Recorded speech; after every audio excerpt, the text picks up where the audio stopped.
Bismillahirrahmanirrahim. Assalamualaikum warahmatullahi wabarakatuh. Alhamdulillah nahmaduhu wa nasta'inuhu wa nastaghfiruh wa na'udzu billahi min shururi anfusina wa min sayyiati a'malina. May yahdihillahu fala mudhillalah wa may yudlilhu fala hadiyalah wa asyhadu an la ilaha illallah wahdahu la syarikalah wa asyhadu anna Muhammadan abduhu wa rasuluh. Rabbi syrah li sadri wa yassir li amri wa hlul 'uqdatam bil lisani yafqahu qawli. Subhanaka la ilma lana illa ma 'allamtana innaka antal alimul hakim. Amma ba'd. Segala puja dan puji kehadirat Allah, salawat serta salam kepada junjungan kita Nabi Muhammad sallallahu alaihi wasallam, para keluarga, sahabat, tabi'in serta seluruh umat yang selalu beristiqamah mengikuti sunnah-sunnahnya hingga yaumul qiyamah. Alhamdulillah pada hari ini kita dapat kembali berkumpul di tempat yang insya Allah dipenuhi dengan rahmat serta berkah dari Allah Subhanahu wa Ta'ala, untuk kembali bersama-sama meningkatkan iman dan takwa kita kepada Allah dengan mempelajari syariatnya junjungan kita Nabi Muhammad sallallahu alaihi wasallam. Semoga apa yang kita pelajari ini mendapatkan keberkahan dan keridhaan dari Allah. Amin ya rabbal alamin. Pada kesempatan kali ini insya Allah kita akan kembali masih membahas tentang satu hari bersama Rasul sallallahu alaihi wasallam, yang alhamdulillah pada pertemuan terakhir kita kemarin sudah kita bahas bagaimana saat Rasulullah SAW bertemu dengan para sahabatnya. Adab Rasulullah bertemu dengan sahabat, maka saat ini yaitu bagaimana Rasulullah SAW ketika berbicara. Ini gaya bicaranya Rasul SAW. Kita ingin melihat bagaimana ketika Rasulullah bertemu, apa yang diucapkan, bagaimana cara bicaranya Rasul SAW. Dengan harapan tentunya saat kita berbicara kita bisa mengikuti junjungan kita Nabi Muhammad SAW. Yang pertama, Rasulullah sallallahu alaihi wasallam bila berbicara selalu benar. Rasulullah SAW tidak pernah sedikit pun berbohong. Bahkan sebelum jadi nabinya pun, sebelum diangkat menjadi nabi dan rasul, Nabi Muhammad terkenal sebagai seseorang yang sangat-sangat jujur. Bahkan orang-orang kafir zaman itu memberikan julukan Al-Amin, yaitu orang yang jujur, dapat dipercaya. Orang-orang kafir zaman itu sudah memberikan gelar kepada Rasul dengan gelar yang kejujuran, Al-Amin. Bahkan setelah beliau menjadi nabi, orang-orang kafir pun masih mempercayakan dagangan mereka ke Rasulullah SAW. Padahal mereka tidak percaya dengan kenabian Nabi, tapi tetap percaya dengan kejujuran Rasul SAW. Oleh karena itu, walaupun mereka tidak beriman dengan Nabi Muhammad, tapi usahanya, dagangannya dipercayakan kepada Rasul. Ini menunjukkan luar biasa kejujuran Nabi Muhammad SAW. Nah, ketika beliau berbicara tidak ada sedikit pun unsur berbohongnya. Sebagaimana Allah katakan, wa ma yantiqu anil hawa in huwa illa wahyun yuha. Bahkan Nabi Muhammad SAW itu kalau berbicara itu merupakan wahyu yang diwahyukan kepada beliau. Jadi Nabi Muhammad itu bicaranya wahyu dari Allah Subhanahu wa Ta'ala. Oleh karena itu semua perkataan Nabi bisa dijadikan dalil atau digunakan sebagai rujukan kita untuk beramal. Karena apa? Karena perkataan Nabi semuanya adalah benar. Karena Rasulullah SAW tidak berbicara kecuali wahyu. Sebagaimana dikatakan dalam Al-Quran surat An-Najm di ayat yang ketiga dan keempat. Bahkan ada satu kisah dari Abdullah bin Amr bin As saat beliau menulis semua pembicaraan Rasul. Ini Abdullah bin Amr bin As adalah salah seorang sahabat yang luar biasa. Beliau ini selain tentunya hafidh Al-Quranul Karim dan suka baca Al-Quran, beliau juga orang yang paling suka menulis. Jadi apapun yang diucapkan Nabi ditulis. Jadi dia kemana-mana itu di zaman Rasul membawa kertas atau alat tulis. Jadi kalau Nabi bicara ditulis, Nabi bicara ditulis. Bahkan beliau ini pernah Rasulullah SAW ketika bicara ditulis, ketika Nabi marah ditulis juga. Jadi Nabi marah-marah juga ditulis sama dia. Marahnya Nabi itu ditulis. Akhirnya ada sahabat yang memperhatikan Abdullah bin Amr bin As ini. Dia ini mencatat bukan bicaranya Nabi biasa, tapi marahnya pun ditulis juga sama Abdullah bin Amr bin As. Akhirnya ditegur Abdullah bin Amr bin As, Abdullah, kalau engkau menulis dari Nabi ya wajar, tulis aja. Tapi kalau sedang marah-marah jangan ditulis. Masa Nabi marah ditulis juga? Apa kata Abdullah bin Amr bin As? Dia tanyakan, Ketika dia tulis marahnya Nabi, sahabat tadi melarang, akhirnya dia tanyakan kepada Rasul, "Ya Rasulullah, saya ini selalu menulis apa yang kau ucapkan. Bahkan saat engkau marah pun aku tulis ya Rasul." Kata sebagian sahabat, "Jangan ditulis marahnya kamu ya Rasul." Bagaimana? Akhirnya Nabi SAW bilang apa? "Uktubu anni." Tulislah yang datang dariku. Walaupun aku dalam keadaan marah, tulis. Fa inni la aqulu illal haq. Sesungguhnya aku tidak berbicara kecuali yang benar. Jadi Nabi Muhammad SAW marahnya saja tetap benar. Rasulullah SAW walaupun dalam keadaan emosi, ketika dia bicara tetap bicaranya tidak keluar dari jalur yang diperintahkan oleh Allah Subhanahu wa taala. Inilah Nabi Muhammad SAW bicaranya sangat-sangat jujur, betul, benar, mengandung kebaikan. Itulah Nabi kita, Nabi Muhammad SAW. Oleh karena itu, di dalam keseharian kita usahakan ketika kita bicara selalu mengandung kebaikan. Bicara kita selalu usahakan mengandung kebenaran. Usahakan jauh dari ketidakjujuran. Inilah yang dicontohkan junjungan kita Nabi Muhammad SAW. Yang kedua, Rasulullah SAW itu kalau bicara perlahan. Rasulullah tidak suka orang berbicara dengan apa? Suara berteriak keras, mengangkat suaranya. Nabi tidak suka. Nabi kalau berbicara sangat perlahan. Bahkan perintah ini disebutkan di dalam Al-Quran dalam surat Luqman. Di ayat yang ke-19 Allah katakan, "Waqsid fi masyik waghdud min sautik inna ankaral aswati la sautul hamir." Kata Allah, "Waqsid fi masyik." Dan sederhanakanlah kamu dalam berjalan. Artinya kalau berjalan disuruh sederhana, karena memang orang dulu ada yang kalau sombong jalannya itu apa? Wah, kalau orang bilang diangkat dadanya, dibusungkan dadanya dengan kesombongan. Allah mengatakan jangan. Waghdud min sautik, lunakkanlah suaramu. Kalau bicara jangan berteriak.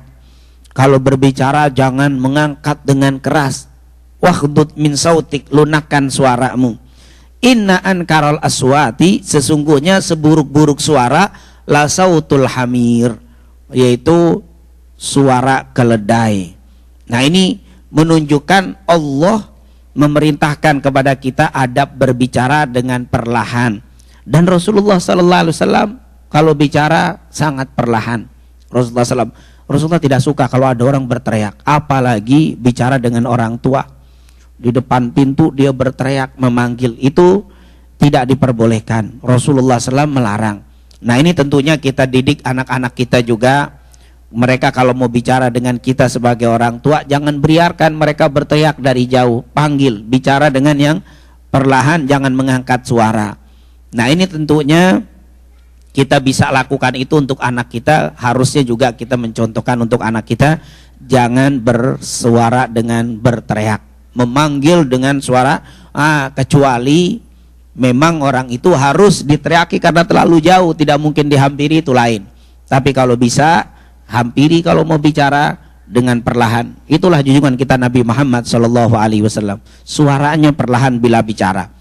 Bahkan Allah Subhanahu wa taala mengatakan dalam surat Al-Hujurat, "Ya ayyuhalladzina amanu la tarfa'u aswatakum fawqa sautin nabi." Apalagi para sahabat ketika bicara sama Nabi, mereka disuruh untuk memelankan suaranya. Ya ayyuhalladzina amanu, hai orang beriman, la tarfa'u aswatakum, jangan engkau angkat suara-suara kalian fauqa sautin nabi, lebih daripada suara Nabi. Karena memang Nabi itu pelan, sahabat pun nggak boleh teriak, disuruh pelan mereka bicara.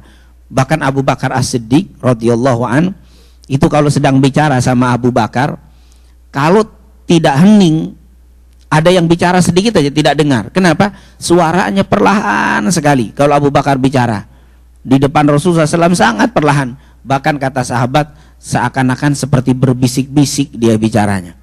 Karena memang saking ingin melankan suaranya di depan Rasulullah SAW. Inilah adab para sahabat. Sebelumnya, sebelum Islam, mereka badui, mereka berteriak kalau bicara. Tapi setelah Islam, melihat Nabi bicaranya begitu perlahan, Al-Quran pun memerintahkan untuk melankan suara mereka. Akhirnya mereka sangat perlahan kalau bicara. Begitulah kita kalau mau mengikuti Nabi Muhammad SAW, bicaralah dengan perlahan, jangan berteriak, jangan mengangkat suara. Kemudian tidak berlebihan di dalam berbicara. Rasulullah SAW berbicara itu kalau dia ada kebutuhan yang perlu disampaikan, dia bicara. Bicaranya pun Rasulullah SAW ke poin, tidak terlalu bertele-tele, tidak memutar-mutar dulu bicaranya. Keperluannya mungkin kalau disampaikan 10 menit, ini kadang bicaranya sampai setengah jam. Intinya hanya 10 menit. Ini tidak, Rasulullah tidak suka orang yang apa kalau bicara muter-muter dulu nih, keliling dulu, baru intinya sedikit. Nah, ini seperti dalam hadis Rasulullah SAW bilang apa? Inna min ahabbikum ilayya wa aqrabikum minni majlisan. Sungguh orang yang paling aku cintai dan paling dekat nanti di hari kiamat kedudukannya denganku. Jadi kata Nabi, orang yang paling aku cintai dan orang yang paling dekat nanti di surga denganku siapa? Ahasinukum akhlaqan, orang yang akhlaknya bagus. Lihat di sini akhlak, perilaku, budi pekerti. Sungguh orang yang paling dekat denganku nanti di hari kiamat orang yang memiliki akhlak yang bagus. Ini ajaran Rasulullah SAW. Ini maaf, karena kita ini harus betul-betul mengedepankan ini akhlak. Jangan sampai hanya orang konsen dengan ibadah antar dengan Allah, tapi dengan kita akhlaknya kurang. Bicaranya berteriak, bicaranya dengan mengangkat suara.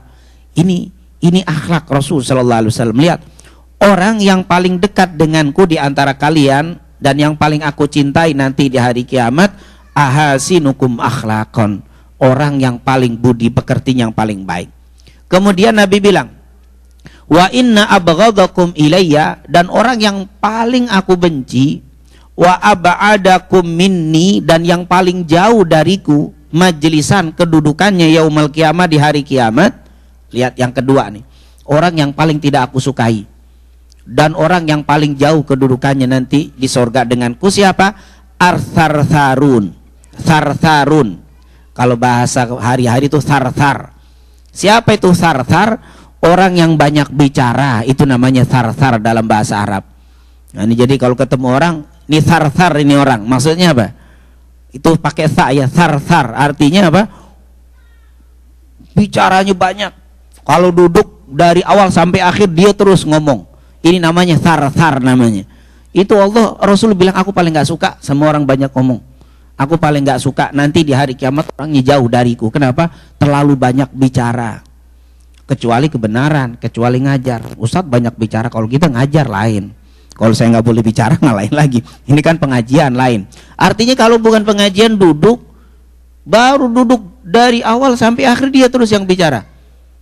Ini tharthar namanya. Ceritanya nggak terlalu faedah tapi thartharnya panjang. Ini ada orang yang model begini. Apa kalau bahasa kita yang terlalu banyak ngomong ini? Melet, cerewet. Wah, ngomongnya masya Allah panjang sekali. Kalau orang ini bilang ember mulut ini apa? Nah itu terus bicara Allah. Baru ngomong A, ngomong lagi dia. Baru ngomong sekali lah berinya. Ini tharthar dalam bahasa Arab. Nah, jadi kalau kita ketemu orang dibilang ini orang tharthar, kita harus tahu tuh maksudnya apa tuh tharthar. Tharthar itu adalah orang yang apa? Banyak bicara, berlebihan. Nabi bilang aku paling gak suka. Padahal ini mungkin ibadahnya banyak, tapi ngomongnya banyak, berlebihan. Ini namanya tharthar. Rasulullah SAW tidak suka. Kemudian wal mutasyaddiqun, pakai sya bukan pakai shot. Kalau shot itu sedekah lain. Wal mutasyaddiqun, sya shin. Wal mutasyaddiqun, siapa di mutasyaddiqun? Orang yang lihat disebutkan di sini kata-katanya yang meremehkan orang lain. Dan bila berbicara dengan suara dibuat-buat. Apa itu? Iya. Apa itu? Ngomongnya dibikin digayanya banyak. Ngomongnya dibuat-buat, terus isinya juga apa? Meremehkan orang. Gaya-gaya itu.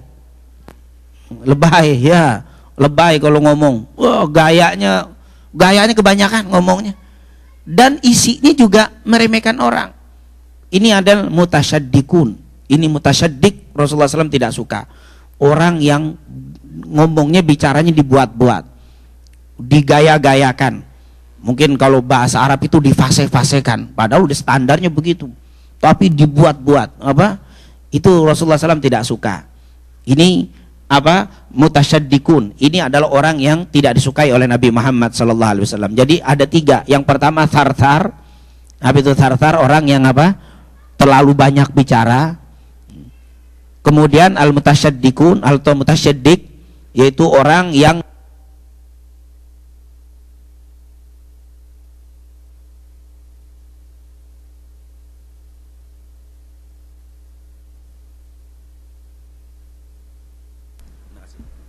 ini yang kedua. Dan yang ketiga siapa itu? Al-mutafaihikun. Ini memang istilahnya istilah aneh-aneh, istilah kalimat bahasa agak susah. Thartharun wal mutasyaddiqun wal mutafaihikun. Mutafaihikun, yaitu al mutafaihikun, para sahabat bingung. Qalu ya Rasulullah, wahai Rasul, qad arafna thartharun. Kami tahu siapa itu thartharun. Thartharun itu orang yang terlalu banyak ngomong, banyak bicara. Wal mutasyaddiqun, mutasyaddiqun juga kami tahu, orang yang dibuat-buat kalau ngomong, yaitu sok bahasanya sok bagus tapi meremehkan orang. Itu mutasyaddiqun. Terus mereka bertanya, famal mutafaihikun? Sahabat sendiri yang lahir dari Arab nggak ngerti itu kalimat al mutafaihikun. Ya Rasul, al mutafaihikun itu apa? Maka Nabi Muhammad SAW mengatakan al mutakabbirun, yaitu orang yang sombong. Kalau bicara, oh kalau saya sama pejabat ini, kalau saya sama artis ini, kalau bicara udah paling padahal baru ngelihat doang tapi udah ngomongnya ada juga kan yang begitu, biar dihormati. Si fulan, saya kenal si fulan semuanya. Padahal ini al mutakabbirun. Walaupun dia benar, tapi dia ngomong itu untuk meremehkan. Kalau ibu belum kenal itu saya, bapak belum tahu saya, saya, itu namanya al mutafaihikun. Agak susah kan namanya, sahabat aja bingung artinya apa itu al mutafaihikun, al mutakabbirun. Ini 3 nih. Ini yang tidak disukai oleh Nabi, dan nanti di hari kiamat ini orang jauh dari Nabi. Ustadz, ini orang ahli ibadah. Iya ahli ibadah, walaupun ahli ibadah, sholatnya rajin, baca Qurannya bagus, tapi al mutafaihikun, ngomongnya kalau dia mah nggak kenal sampai saya nih, semua saya tahu di Indonesia, si fulan saya, itu ada yang ngomong begitu. Baru kita ngomong kelas lurah dia udah bupati, saya bupati tahu. Baru kita ngomong kelas lurah, kita ngomong bupati, menteri sama saya teman, presiden aja, waduh presiden semua kena semua. Ini al mutafaihikun, ahli ibadah, tapi Nabi nggak suka sama orang ini. Kenapa? Bicaranya mutakabbir. Kalau ngomongnya besar, ngomongnya berlebihan. Juga al mutasyaddiqun, ngomongnya digaya-gayain. Dia termasuk, maaf, digaya-gayain. Di sini bicara misalkan, ibu di sini bapak pinter bahasa Inggris, lalu saya ngomongnya pakai bahasa Arab terus, biar dibilang Ustadz hebat, padahal nggak ngerti juga saya itu digaya bahasanya, itu digaya-gaya, meremehkan orang, bahwa menunjukkan saya ini loh yang pinter bahasa Arab, Anda nggak bisa, tuh saya tunjukkan dengan itu lebih, padahal nggak ada perlu-perlunya. Kecuali saya bawa hadis, saya bawa Quran, memang harus disunnahkan untuk dibaca. Ustadz, ulama kalau lagi membaca Al-Quran, kalau bisa jangan terjemahan saja, baca Arabnya, karena itu beda. Kan ada juga ada yang membaca, coba lihat Quran surat sekian artinya begini. Jangan, bacakan dulu ayatnya biar ada keberkahan, bacakan hadisnya baru diterjemahkan, itu bagus. Tapi kalau tidak ada perlu-perlunya untuk menunjukkan bahwa saya pinter bahasa, dia bicara, ini tidak termasuk hal yang disukai oleh Nabi Muhammad SAW. Dan thartharun, ini hati-hati nih. Thartharun ini banyak yang terlalu lebih banyak bicara. Ini 3. Lihat, Nabi Muhammad SAW sekali lagi tidak suka dengan 3 orang ini atau 3 jenis tadi. Kemudian gaya bahasa Nabi selanjutnya sesuai dengan keadaan dan kemampuan orang yang diajak bicara. Nabi Muhammad SAW, Ali bin Abi Thalib radhiyallahu pernah berkata, hadithun nasa bima ya'rifuna atuhibbuna an yukadziballah Allah wa rasuluh. Ajaklah bicara manusia itu dengan apa yang mereka ketahui. Artinya gaya Nabi bicara, Nabi kalau bicara sama orang Badui, ilmunya sedikit, Nabi bahasanya enteng, ringan, difahami sama orang Badui. Nabi kalau bicara dengan anak-anak, gaya bahasanya gaya anak-anak Rasulullah. Nabi kalau bicara dengan para intelek, orang-orang pintar sekelas Abu Bakar dan sahabat-sahabat yang hebat, gaya bahasanya pun hebat Nabi Muhammad. Itulah Nabi Muhammad. Kita pun begitu. Ini gaya ke Rasulullah SAW. Rasulullah kalau bicara sesuai dengan yang diajak bicara. Kalau orang ini ahli, orang ini diajak bicara petani, Nabi bicaranya seputar pertanian. Nabi kalau bicara sama orang ahli ternak, Rasulullah bicaranya seputar peternakan. Rasul kalau bicara sama pedagang, bicaranya seputar dagang. Jadi orang yang diajak bicara itu apa? Nyambung, seneng, suka. Itulah Rasulullah SAW. Nah, kita pun begitu. Bapak ketika bertemu, ibu ketemu dengan seseorang, oh ternyata ini orang bidangnya ini, usahakan bicara kita pun seputar itu, supaya dia juga seneng, enak diajak bicara dengan bahasa mereka. Inilah Rasulullah SAW. Jadi siapapun kalau diajak bicara sama Nabi suka. Kenapa? Karena nyambung Nabi Muhammad dan sesuai dengan kemampuan akal mereka. Jangan ada orang yang pinter bicara sama anak SD gaya mahasiswa. Tuh anak SD bengong aja nih. Ngerti nggak Pak? Hebat bahasanya, banyak istilah asing. Dia sampai begitu. Cuman nggak hafal, nggak tahu apa maksudnya Ustaz. Ini profesor betul, tapi yang diajak bicara nggak sesuai. Ini tidak, Nabi nggak suka. Maka bicaralah dengan orang yang diajak bicara kemampuan akalnya dan juga bidangnya. Itulah ya Rasulullah SAW. Oleh karena itu tidak ada manusia, tidak ada orang yang diajak bicara sama Nabi pasti suka bicara sama Rasul. Karena Rasulullah SAW begitu nyambung. Nabi pernah bicara dengan adiknya Anas bin Malik.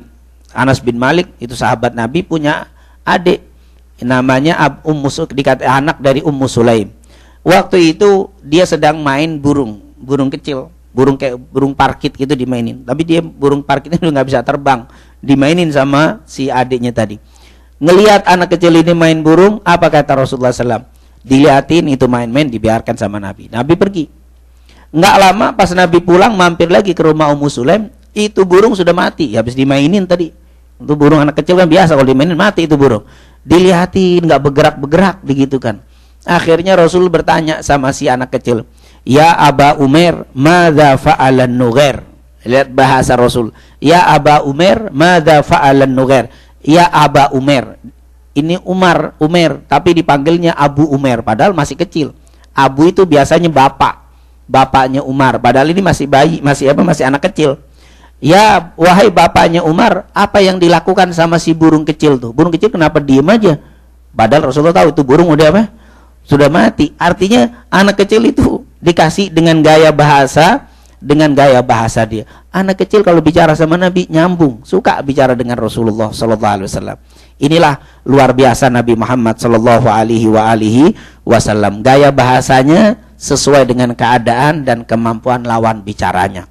Kita jangan pernah bicara dengan seseorang dengan bahasa tinggi biar orang itu nganggap kita pinter. Ini Rasulullah nggak suka. Biarkan orang itu, ini orang kampung nggak punya ilmu, kita gaya bahasa orang kampung supaya orang itu dianggap kita ini bukan intelek, nggak apa-apa. Yang penting dia suka. Itulah yang diinginkan Nabi Muhammad SAW. Karena tidak sedikit ada orang merasa bicara dengan siapapun ditunjukkan keintelekannya sehingga orang itu tahu bahwa dia orang pinter. Ini Rasulullah SAW tidak suka. Tidak perlu kita dianggap pinter dan tidak pinter, yang penting orang itu suka dengan kita, bicaranya betul, bicaranya benar, bisa membawa orang itu dalam kebenaran. Kemudian Nabi bicaranya tidak tergesa-gesa, tidak tercepat-cepat Rasulullah SAW bicaranya. Anna Nabiya sallallahu alaihi wasallam kana yuhadditsu haditsan law addahul ad la ahsa. Kata Aisyah, sesungguhnya Nabi Muhammad dulu bila berbicara dengan suatu pembicaraan dan seandainya ada orang yang menghitung, pastilah dapat terhitung. Artinya kalimat per kalimat dapat dihitung. Bicaranya Nabi pelan satu-satu, tapi nggak membosankan. Jadi Nabi tuh bicaranya pelan tapi tidak membosankan. Ada juga yang terlalu pelan. Bapak-bapak, ibu-ibu, kelamaan kita keburu apa? Lama sekali. Assalam, mukadimahnya aja kelamaan. Itu lambat, kelambatan, membosankan. Ada yang model begitu, kelamaan. materi setengah jam bisa 2 jam disampaikan sama dia. Karena mau kelamaan, Rasulullah tidak suka. Tapi juga Rasulullah SAW lambat cuman enak Rasulullah SAW. Ini sepertinya susah diikuti. Begitu nikmat kalau orang bicara, bahkan kata Aisyah, kalau engkau hitung kalimatnya bisa dihitung. Kalimatnya Rasul sallallahu alaihi wasallam. Begitu nikmat orang bicara dengan Rasulullah sallallahu alaihi wasallam. Aisyah pernah berkata, "Kana kalamu Rasulillah kalaman faslan, yafhamuhu kullu man sami'." Rasulullah itu kalau bicara sepotong-sepotong, setiap orang yang dengar pasti paham. Orang bodoh dengar bicara Nabi paham. Orang pinter paham. Semua Rasulullah kalau bicara yafhamuhu kullu man sami'ahu. Setiap orang dengar bicara Nabi pasti paham. Ini luar biasa junjungan kita Nabi Muhammad sallallahu alaihi wasallam. Makanya di sini kata para ulama, likulli maqamin maqal. Setiap tempat itu ada tempat pembicaraan sendiri-sendiri. Di sini kita bicara kelasnya seperti ini, bicaranya begini. Nanti di mahasiswa kita gaya bacanya dengan bahasa dengan apa? Mahasiswa. Mungkin kalau kita nanti ketemu dengan orang yang awam tidak ngerti, gaya bahasanya dengan gaya awam. Itulah Rasulullah sallallahu alaihi wasallam. Itu Nabi Muhammad sallallahu alaihi wasallam. Begitu indah. Oleh karena itu kata para ulama, seandainya kita pernah bertemu dengan Rasul dan diajak bicara Rasul, tidak akan pernah melupakan gaya bahasa Nabi dan tidak akan pernah terlupa bagaimana Rasulullah bicara. Saat ini kita tidak bertemu dengan Rasul, tapi insya Allah nanti waktu kita meninggal dunia bisa bertemu dengan Rasulullah sallallahu alaihi wasallam. Amin ya rabbal alamin. Kata para ulama, kalau kita masuk surga nggak ketemu Rasul, kurang sempurna nikmatnya kalau nggak ketemu Rasulullah SAW. Begitu nikmat ketemu Rasulullah SAW. Dan puncak kenikmatan ketemu dengan Allah Subhanahu wa Ta'ala. Insya Allah kita ditemukan oleh Allah dengan Nabi kita Nabi Muhammad Sallallahu Alaihi Wasallam. Kemudian ini tentunya gaya bahasa yang tidak disukai Nabi yang tadi ya berlanjut, artinya orang yang berlebihan di dalam apa bicaranya. Kemudian Nabi Muhammad SAW kalau bicara hadithun nas ma akbalu alaikum biwujuhihim. Nabi Muhammad kalau bicara yaitu mengajak bicara dengan orang itu menghadap wajahnya.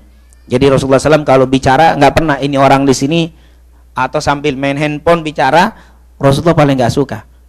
Panggil, hadapkan mukanya. Nah ini juga untuk kita, untuk anak-anak kita, kalau kita ajak bicara, nah kita main handphone, tutup dulu. Bapak ibu mau ngomong, tutup dulu. Jangan dibiarkan mereka apa? Iya pak, tapi ini itu tidak, Rasulullah SAW nggak suka. Tutup. Nah, ayo dengarkan. Nah, begitu maksudnya anak-anak kita didik, jangan dengar, lihat bapak, lihat ibu bicara. Karena Rasulullah SAW itu. Ini merupakan gaya bahasa Nabi Muhammad SAW. Nabi kalau bicara di depan, menghadap. Tapi kalau orang yang diajak bicara mulai noleh kanan kiri, Rasulullah hentikan bicaranya. Kata Rasul, boleh jadi ini orang akan punya hajat yang lain. Nah, kalau kita lihat ada orang kita ajak ngomong terus dia celingak-celinguk begini, sudah selesaikan, jangan diajak ngomong terus orang itu kesini. Ini orang sudah mau kabur itu, apalagi udah ngeliat. Kita ajak bicara, lihat jam terus. Berarti dia ini apa? Lahul hajat, mungkin dia ada hajat. Selesaikan, nanti kita bicara lagi, selesaikan. Jangan kita ngomong terus. Begitu juga di dalam mengajar. Ketika kita sudah bicara, orang sudah mulai apa? Gelisah, itu mulai kita tutup. Berarti ini ada sesuatu, mungkin capek, lelah, kita tutup. Jangan bicara terus. Orang sampai melonjor, sampai mundur maju, duduk berdiri, terus ngomong. Ada yang model begitu. Untuk apa? Itu bukan hajat, bukan adab Rasul. Tutup, nanti mungkin bicara lagi akan lebih apa? Lebih manfaat daripada diteruskan. Inilah gaya Nabi Muhammad SAW. Jadi kalau kita bicara tentang gaya Rasulullah SAW bicara, kita akan nikmat bicaranya. Dan digalakkan dari Jabir bin Abdullah Al-Ansari, karena kalamu Rasulillah tartil atau tarsil. Gaya Nabi Muhammad itu tartil.